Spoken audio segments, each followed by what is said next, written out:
ವೇದಿಕೆಯ ಮುಂಭಾಗದಲ್ಲಿರ್ತಕ್ಕಂಥ ನನ್ನ ಜಿಲ್ಲೆಯ ಎಲ್ಲ ಕಾರ್ಯಕರ್ತ ದೇವರುಗಳೇ, ನಿಮಗೆ ಪ್ರಣಾಮಗಳನ್ನು ಅರ್ಪಿಸ್ತೇನೆ.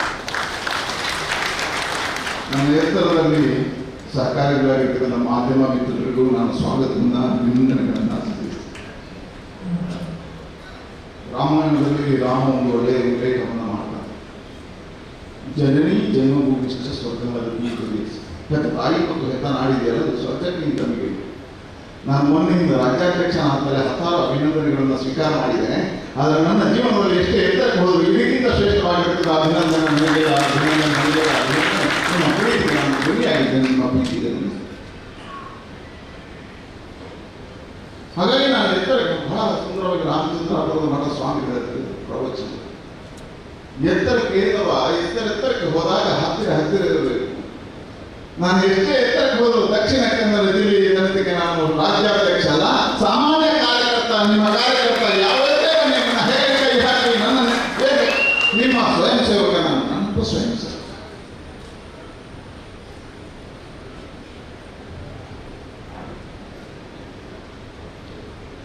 ಒಂದು 5-6 ವರ್ಷಗಳ ಹಿಂದೆ ದೇಶದಲ್ಲಿ ರಾಜಕೀಯ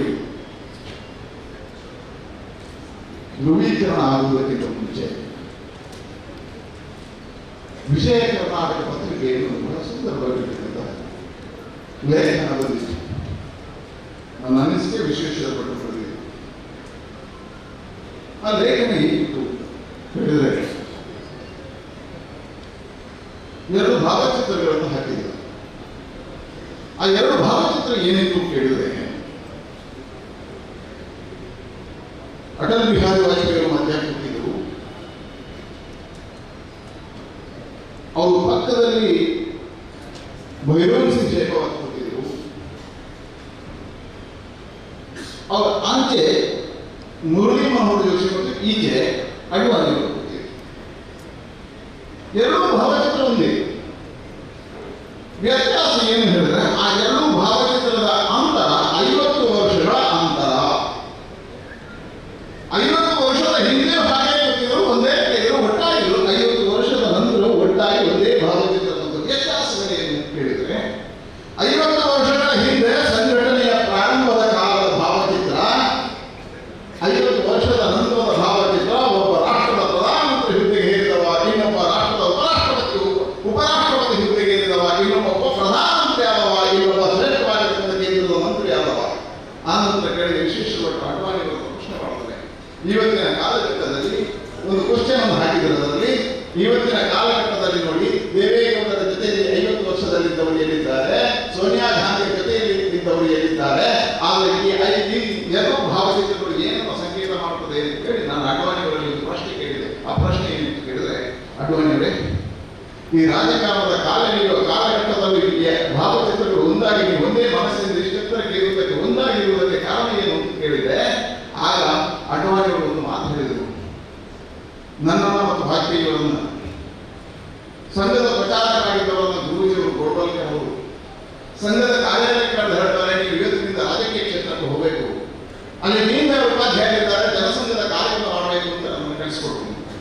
ಜನಸಂಘದ ಕಾರ್ಯಕ್ಕೆ ಹೋದಾಗ ಹಿಂದೆ ಉಪಾಧ್ಯಾಯ ಭಾರತ ಮಾತೆಯ ಭಾವಚಿತ್ರದ ಎದುರು ನಮಗೆ ಒಂದು ದೀಪವನ್ನು ಕೊಟ್ಟು ಹೇಳ್ತಾರೆ, ಇವತ್ತಿನಿಂದ ನೀವು ರಾಜಕಾರಣದ ಕ್ಷೇತ್ರದಲ್ಲಿದ್ದೀರಿ, ವ್ಯಕ್ತಿಗಿಂತ ಪಕ್ಷ ಶ್ರೇಷ್ಠ, ಪಕ್ಷಕ್ಕಿಂತ ದೇಶ ಶ್ರೇಷ್ಠ ಆಗತಕ್ಕಂಥ ಚಿಂತನೆಯಿಂದ ನೀವು ಕೆಲಸ ಮಾಡಬೇಕು.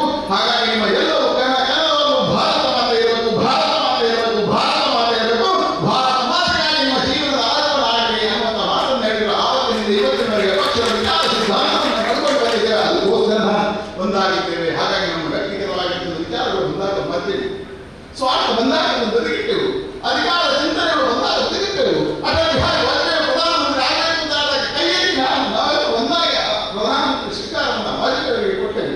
ಜನಸಂಘವನ್ನು ವಿಲೀನ ಮಾಡಬೇಕು ಭಾರತಕ್ಕೋಸ್ಕರ ಅಂತ ಹೇಳಿದಾಗ ವಿಲೀನ ಮಾಡಬೇಕು. ಎಲ್ಲವೂ ನಮ್ಮ ಚಿಂತನೆಗಳು ರಾಷ್ಟ್ರ ರಾಷ್ಟ್ರ ರಾಷ್ಟ್ರ ಇತ್ತು.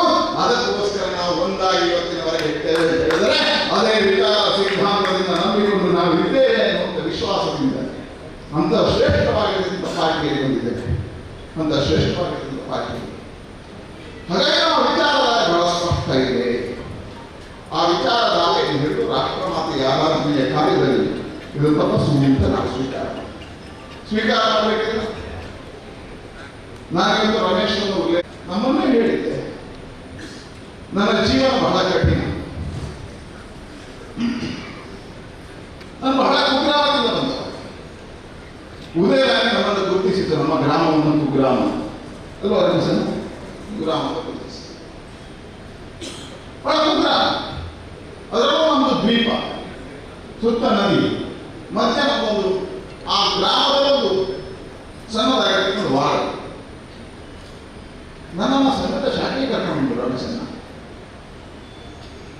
ನಾನು ಸಾಮಾಜಿಕ ಶಿಕ್ಷಣಕ್ಕೆ ಹೋಗ್ತಿದ್ದೆ, ಫಿಲೋಮಿನಾ ಹೈಸ್ಕೂಲಲ್ಲಿದ್ದೆ. ಹೈಸ್ಕೂಲಲ್ಲಿ ಇರತಕ್ಕಂಥ ಸಂದರ್ಭದಲ್ಲಿ ಗಣೇಶೋತ್ಸವ ಮಾಡಬೇಕು ಅಂತ ನನಗೆ ಅನಿಸಿತು. ಊರಲ್ಲಿ ಗಣೇಶೋತ್ಸವ ಮಾಡುವಂತ ನಮಗೆ ಹುಡುಗರ ತಂಡ ಕಟ್ಕೊಂಡು ತಿರುಗಾಡ್ತಾ ಗಣೇಶೋತ್ಸವ ಪ್ರಾರಂಭ ಮಾಡಿದೆ. ಗಣೇಶೋತ್ಸವ ದಿವಸ ರಮೇಶನ ಬಂದರು. ನಮ್ಮ ನೋಡಿ ನಾನು ಹಿಡ್ಕೊಂಡ್ರು, ಸಂಘದ ಪ್ರಚಾರಕರಾಗಿ ಹಿಡಿದ್ರೆ ಬಿಡೋದಿಲ್ಲ. ರಮೇಶನ್ ಹೇಳಿದ್ರು, ಶಾಖೆಗೆ ಕರ್ಕೊಂಡು ಹೋದ್ರು. ಆನಂತರ ನೀವು ITC ಹೋಗಿದ್ದೆ. ನಾನು ITC ಹೋದೆ. ITC ಹೋದ್ಮೇಲೆ ನಿಮ್ಮ ಮನೆಗೆ ಕೆಲಸ ಪ್ರಚಾರಕ್ಕಾಗಿ ಅಂತ ಹೇಳಿದ್ರು. ಅಲ್ಲಿಂದ ಪ್ರಚಾರಕ್ಕಾಗಿ ಹೊರಗೆ. ಹಾಗಾಗಿ ನಾನು ಜ್ಞಾನವಂತ ಅಲ್ಲ, ನಾನು ಬಹಳ ವಿದ್ವಾಂಸ ಅಲ್ಲ, ನಾನು ಬಹಳ ಶಿಕ್ಷಣ ತಜ್ಞ ಅಲ್ಲ. ಆದರೆ ನಾನು ಹೇಳಬಲ್ಲೆ, ನಾನು ಸಂಘದ ಒಬ್ಬ ನಿಷ್ಠಾವಂತ ಕಾರ್ಯಕರ್ತ. ಹಾಗಾಗಿ ನಾನು ಹೇಳದೆ ಬಹಳ ಪ್ರಶ್ನೆ, ಹತ್ತಾರು ಟೀಕೆಗಳು ಹೋಗ್ತೇನೆ. ಸಾರ್ವಜನಿಕ ಜೀವನದಲ್ಲಿದ್ದೇನೆ, ಟೀಕೆ ಅಂತ ಹೋಗ್ತೇನೆ. ನಾನೆಲ್ಲ ಹೇಳಿಲ್ಲ, ನಾನು ಬಹಳ ವಿಶ್ವವಿದ್ಯಾಲಯದ ಪಂಡಿತ ಅಂತ ನಾನು ಹೇಳಿಲ್ಲ. ವಿಶ್ವವಿದ್ಯಾಲಯದಿಂದ ಡಿಗ್ರಿ ಪಡೆದಿದ್ದೇನೆ ಅಂತ ಹೇಳಿಲ್ಲ. ಸಂಘದ ಶಾಖೆಗೆ ಆಟ ಆಟ ಆಟ ಆಟ ಎತ್ತರಕ್ಕೆ ಸಮಾಜವನ್ನು ತಿಳಿದು ಇವತ್ತು ಸಮಾಜದ ಅಧ್ಯಯನದಲ್ಲಿ ನಾನು ಡಾಕ್ಟರೇಟ್ ಅನ್ನು ನನಗೆ ಸಂಘ ಕೊಟ್ಟಿದೆ. ಸಂಘ ನನಗೆ ಡಾಕ್ಟರೇಟ್ ಅನ್ನು ಕೊಟ್ಟಿದೆ. ಸಂಘದ ಸಮಾಜದಲ್ಲಿ ನಾನು ಪ್ರಯೋಗವನ್ನು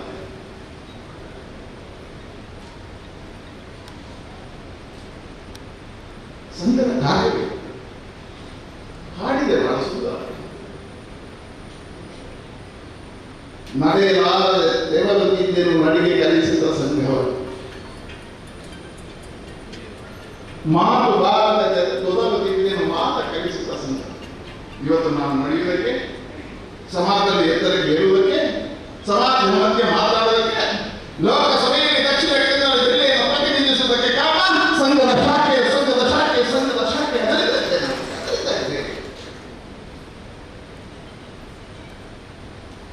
ಸಾಕ್ಷಿ ಹೇಳಿದ್ರೆ ಒಬ್ರು ಅಂಗಾರ. ಇವತ್ತಿನವರೆಗೆ ಸಂಘದ ಶಾಖೆಯಲ್ಲಿ ಆಟ ಆಟ ಬಂದಿರ್ತಕ್ಕಂಥ ಅಂಗಾರರು 6 ಬಾರಿ ಶಾಸಕರಾದರು. ಎಲ್ಲೂ ಅಹಂಕಾರವನ್ನು ತೋರಿಸಿಲ್ಲ, ಎಲ್ಲೂ ಕೂಗಾಟವನ್ನು ಮಾಡಲಿಲ್ಲ. ನಾನು ಅದೇ ಸಂಘದ ಶಾಖೆ. ಹಾಗಾಗಿ ನನಗೆ ಅನಿಸಿದ್ರೆ ಅಂಗಾರು ಇವತ್ತಿನವರೆಗೆ ಯಾರ ಮನೆ ಬಾಗಿಲಿಗೂ ನನಗೆ ಸೀಟ್ ಕೊಡಿ ಅಂತ ಕೇಳಲಿಕ್ಕೆ ಹೋಗಿಲ್ಲ. ನಳಿನ್ ಕುಮಾರ್ ಇವತ್ತು ಯಾವುದೇ ಒಬ್ಬನ ಮನೆ ಬಾಗಿಲಿಗೆ ನಾವು ಸೀಟ್ ಕೊಡಿ ಅಂತ ಕೇಳಲಿಲ್ಲ, ರಾಜ್ಯಾಧ್ಯಕ್ಷ ಮಾಡಿ ಅಂತ ಹೇಳಿಲ್ಲ. ನಮ್ಮನ್ನ ನಮ್ಮ ಕಾರ್ಯದ ಮೇಲೆ ಸಂಘಟನೆ ಗುರುತಿಸಿ ಜವಾಬ್ದಾರಿಯನ್ನು ಕೊಟ್ಟಿದೆ. ಸಂಘಟನೆ ಗುರುತಿಸಿ ಇದು ಭಾರತೀಯ ಜನತಾ ಪಾರ್ಟಿಯಲ್ಲಿ ಮಾತ್ರ ಸಾಧ್ಯ, ಇದು ಭಾರತೀಯ ಜನತಾ ಪಾರ್ಟಿಯಲ್ಲಿ ಮಾತ್ರ ಸಾಧ್ಯ. ಇದೇ ವಿಶಿಷ್ಟತೆ, ಇದೇ ವಿಭಿನ್ನತೆ. ಭಾರತೀಯ ಜನತಾ ಪಾರ್ಟಿ ರಾಜಕಾರಣದಲ್ಲಿ ವಿಭಿನ್ನತೆ ಯಾಕೆ? ನಾನು ಸಂಘದ ಪ್ರಚಾರಕ್ಕಾಗಿದ್ದೆ. ಅನಿವಾರ್ಯ ಕಾರಣಕ್ಕೆ 91ರಲ್ಲಿ ನನ್ನ ತಂದೆ ತಿಳ್ಕೊಂಡು ವಾಪಸ್ ಹೋಗ್ಬೇಕಾಗಿತ್ತು. ವಾಪಸ್ ಹೋಗ್ಬೇಕು.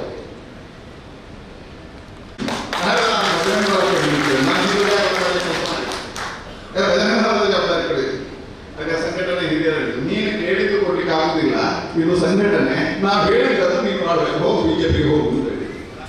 ಹಾಗಾಗಿ ಬಿಜೆಪಿ ಪ್ರಧಾನ ಕಾರ್ಯದರ್ಶಿ ಆಗಿದೆ. ನಾನು ಅಂದಾಗ ಮೋಹನ್ ಭಂಡಾರಿ ಅವರು ಜಿಲ್ಲಾಧ್ಯಕ್ಷರಾಗಿದ್ದರು. ಜನತಾ ಪಾರ್ಟಿಯನ್ನು ಮತಗಟ್ಟೆಗೆ ತಗೊಂಡು ಹೋಗುವಂತ ಜವಾಬ್ದಾರಿಯನ್ನು ನಿಮ್ಮ ಆಶೀರ್ವಾದದಿಂದ ನಿರ್ವಹಣೆ ಮಾಡ್ತೇನೆ ಅಂತ ಹೇಳ್ತೇನೆ. ಆ ನಿರ್ವಹಣೆ ಏನ್ ಮಾಡಬೇಕು? ನನಗೆ ನಾನು ಭಾರತದಾಗ ಟೀಕೆ ಮಾಡಬಾರದು, ನಾನು ಭಾರತದಾಗ ಕರೀಬಾರದು. ಖಂಡಿತವಾಗಿ ರಾಜ್ಯದಲ್ಲಿ ವಾರಕ್ಕೆ 7 ದಿವಸ ಪ್ರವಾಸ, 6 ದಿವಸ ರಾಜ್ಯದಲ್ಲಿ ಪ್ರವಾಸ ಮಾಡಿ ವಾರಕ್ಕೆ 1 ದಿನ ನಾನು ದಕ್ಷಿಣ ಕನ್ನಡ ಜಿಲ್ಲೆಗೆ ಬಂದು ನಿಮ್ಮ ಕಾರ್ಯವನ್ನು ಮಾಡಬೇಕು. ವಾರಕ್ಕೆ 1 ದಿನ ನಾನು ದಕ್ಷಿಣ ಕನ್ನಡ ಜಿಲ್ಲೆಗೆ ನನ್ನ ಪ್ರವಾಸ ನಿನ್ನೆಯಿಂದ ಪ್ರಾರಂಭ ಮಾಡಿದೆ. ಮೊದಲಿಗೆ ನಾನು ನನ್ನ ಜಿಲ್ಲೆಯ ಜನತೆಯ ಆಶೀರ್ವಾದವನ್ನು ಕೇಳಬೇಕು ಅಂತ ಇವತ್ತು ಬಂದಿದೆ. ನಿಮ್ಮ ಮುಖಾಂತರವಾಗಿ ಈ ಜಿಲ್ಲೆಯ 22 ಲಕ್ಷ ಜನರ ಭಾವನೆಗಳನ್ನು ನಾನು ಅರ್ಪಿದ್ದೇನೆ. ನಿಮ್ಮ ಹೃದಯದ ಮುಖಾಂತರ 22 ಲಕ್ಷ ಜನರಿಗೆ ನಾನು ಸಂದೇಶವನ್ನು ಕಳಿಸ್ತೇನೆ. ನನಗೆ ಮತದಾರ 18 ಲಕ್ಷ ಜನ ಮತದಾರರ ಪರವಾಗಿ ಅವರನ್ನು ನಿಮ್ಮ ಮುಖದಲ್ಲಿ ಕಾಣ್ತಾ ಇದ್ದೇನೆ. ನಿಮ್ಮೆಲ್ಲರ ಮುಖವಾಣಿಯಾಗಿ ಅವರೆಲ್ಲರ ಪಾದವನ್ನು ಮುಟ್ಟಿ ನಮಸ್ಕಾರ ಮಾಡಿ ನಿಮ್ಮಲ್ಲಿ ಆಶೀರ್ವಾದವನ್ನು ಕೇಳ್ತೇನೆ. ದಕ್ಷಿಣ ಕನ್ನಡ ಜಿಲ್ಲೆಯ ಈ ನಿಮ್ಮ ಹುಡುಗ ರಾಜ್ಯದಲ್ಲಿ ಪದವಿ